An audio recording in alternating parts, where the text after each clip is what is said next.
Calaroga Shark Media.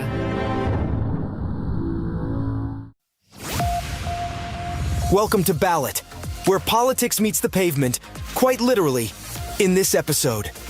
Donald Trump, not just content with dominating headlines for his legal entanglements and political rallies, has now ventured into fashion with a sneaker line that's as gold as his infamous tower. Meanwhile, Nikki Haley, once the beacon of hope for some within the GOP, faces the hard truths of a campaign struggling to outshine the Trump spectacle. Sit tight as we lace up for a deep dive into Trump's sneaker saga, Haley's South Carolina showdown, and everything in between. It's not just about who has the best policy anymore. It's about who has the best kicks on the campaign trail. Just a year after delivering his "I am your retribution" manifesto at CPAC, Donald Trump took the stage this Saturday with a twist on his usual theme of political payback, opting for a less confrontational tone than his previous calls for retaliation. Instead of plotting to punish his adversaries, Trump outlined a vision of victory where liberty and national triumph serve as the sweetest form of revenge. Your liberty will be our ultimate reward, and the unprecedented success of the United States of America will be my ultimate and absolute revenge, he declared, aiming for success over spite. That's what I want. Success will be our revenge. While Trump may have softened his stance, painting a picture of revenge through prosperity rather than punishment, others at CPAC stayed true to a more traditional battle cry. Tom Fitton, the head honcho of Judicial Watch, didn't hold back, turning up the heat with a call to arms against the establishment. If the regime is going to change the rules so Trump can be prosecuted, former President Obama must be prosecuted, Fitton argued, stirring up a storm of "lock him up" chants from the crowd. In a speech that seemed ripped from the pages of a dystopian novel, Donald Trump painted a bleak picture of America's future should Joe Biden secure a second term. With the flair of a Hollywood villain, Trump spun a narrative filled with constant blackouts and rampant inflation, forecasting a surge in illegal border crossings and foreign policy blunders that, in his view, could catapult us into World War III. Channeling his inner soothsayer, Trump warned, "If crooked Joe Biden and his thugs win in 2024, the worst is yet to come. Our country will go and sink to levels that were unimaginable." It's as if he's auditioning for the lead role in a tragedy where America is the damsel in distress. And he, of course, is the knight in shining armor, or in his case, a tailored suit. He positioned the upcoming election as a battle for the soul of the nation, casting himself as the lone warrior standing between America and its obliteration. In Trump's grand cinematic universe, casting your vote for him isn't just participating in democracy, it's buying a ticket back to freedom. One can almost hear the dramatic score swell as he delivers his line, promising to save the day from the imagined horrors of a Biden sequel. Biden's campaign didn't miss a beat in responding to Trump's doomsday predictions with a hefty dose of reality and a sprinkle of sass. Labeling Trump's comments as bizarre, Biden campaign spokesman Amar Moussa said, "Donald Trump is a loser. Under his presidency, America lost more jobs than any president in modern history. Women in more than 20 states have lost the freedom to make their own healthcare decisions because Trump overturned Roe. And the MAGA wing of the Republican Party lost their damn minds putting Trump's quest for power over our democracy," declared Biden campaign spokesman Amar Moussa. Nikki Haley did not hold back when she dubbed Donald Trump's recent remarks about black voters disgusting. It seems Trump, at the Black Conservative Federation Gala in Columbia, South Carolina, tried to turn the spotlight on himself with some choice words, suggesting black voters are flocking to his side due to his numerous criminal indictments. He quipped, "Black people are so much on my side now because they see what's happening to me happens to them. Does that make sense?" As if his legal woes are somehow a bonding experience. Trump's attempt at camaraderie didn't stop there. He claimed his mugshot was now a beloved image among black voters, and even joked about being able to spot black people in the audience solely because of the glaring stage lights. "I'm being indicted for you, the American people. I'm being indicted for you, the black population. I am being indicted for a lot of different groups by sick people. These are sick people. I got indicted for nothing for something that is nothing," Trump told the crowd. And a lot of people said that's why the black people like me, because they have been hurt so badly and discriminated against, and they actually viewed me as I'm being discriminated against. It's been pretty amazing, but possibly, maybe, there's something there. My mugshot. We've all seen the mugshot, and you know who embraced it more than anybody else? The black population, Trump said. You see black people walking around with my mugshot? You know, they do shirts and they sell them for $19 a piece. It's pretty amazing. Millions, by the way. In his speech, Trump also accused Joe Biden of being racist. Joe Biden really has proven to be a nasty and vicious racist, Trump said.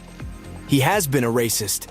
Whether you like it or don't like it, most of the people in this room happen to not like it. Nikki Haley, fresh from casting her vote in the South Carolina primary, offered a reality check to anyone within earshot, labeling Trump's gala performance as a huge warning sign for the GOP's future. It's disgusting, but that's what happens when he goes off the teleprompter, Haley remarked, capturing the essence of Trump's unscripted chaos. She didn't mince words, adding, "That's the chaos that comes with Donald Trump. That's the offensiveness that's going to happen every day between now and the general election, which is why I continue to say Donald Trump cannot win a general election. He won't." In USA Today, Mike Freeman writes, "I don't speak for Black America and suspect the list of candidates that potentially could is short. Barack Obama, Oprah, my mom, that's about it. However, I feel highly comfortable speaking for Black America when I say this. Large numbers of Black Americans are not going to suddenly support Donald Trump because of his new sneakers. Now you read that sentence and thought, yeah, Mike, no kidding. Why would you even bring this up, dummy? Well, I didn't, but a Fox News contributor did. And his remarks are so gloriously, remarkably, unbelievably, staggeringly dumb that I thought it was a joke. But nope, he meant it. He actually meant it. I was on social media last night," the contributor said. The second those words came out of his mouth, it was clear things were going awry. "Very interesting. As you see black support eroding from Joe Biden," he said. "This is the shoes connecting with Black America because they're into sneakers. They love sneakers. This is a big deal. Certainly in the inner city." "Well, certainly in the inner city, yes, sir. Because those inner city black folks love them sneakers. The suburban black folks? Not so much. Us suburban black people love loafers. However, when us suburban folks venture into the city, we do change into our sneakers. So maybe he has a point. Also, does anyone have a phone number for the congressman to the inner city? I want to fact check all of this. So when you have Trump roll out his sneaker line," he continued, "they're like, wait a minute, this is cool." Who is they exactly? I don't think many people in Black America looked at those gold monstrosities and said, "This is cool." Plus, people in the inner city don't say cool. They say fly. Wait, that's from the 80s. They say smokin'. Wait, that's from the 90s. They say on fleek. Wait, that's the 2000s. I'll get back to you on this. Gotta check with some inner city sources. He's reaching them on a level that defies and is above politics, he said. Who is them, exactly? This has strong you people vibes. The culture always trumps politics, he said. And Trump understands culture like no other politician I've ever seen. Hold on, Trump is the culture now? Which culture? Like the Aryan one? This wildly racist and just plain odd stance that black people are so dumb and so easily swayed that large swaths of black voters would back Trump simply because he rolled out the worst shoes ever invented. Reminds me of when right-wing politicians and analysts said after Trump was booked in Georgia for one of his Googleplex of criminal cases that Trump's mugshot would make him more popular with black Americans. The reasoning for that is because black people identify with criminals more, I guess? Though I have to say The Wire is an excellent show. Radio personality Charlemagne the God recently critiqued the same Fox News commentator, Raymond Arroyo, for suggesting that Donald Trump's foray into sneaker sales could sway black voters towards him. Charlemagne responded on his show, asserting, "We are a very unserious country, y'all. Trump understands the culture better than any politician currently. Not black culture, though, entertainment culture." He criticized the oversimplification of black voters' priorities, emphasizing that their support hinges on substantial offers of financial stability, police reform, and social progress, rather than cultural gestures like sneaker lines. Black folks aren't leaving the Democratic Party because they're supporting Trump. They will be won over when you offer them something that will provide them upward mobility in this country. It's simple. We'll check in on the South Carolina primary after this.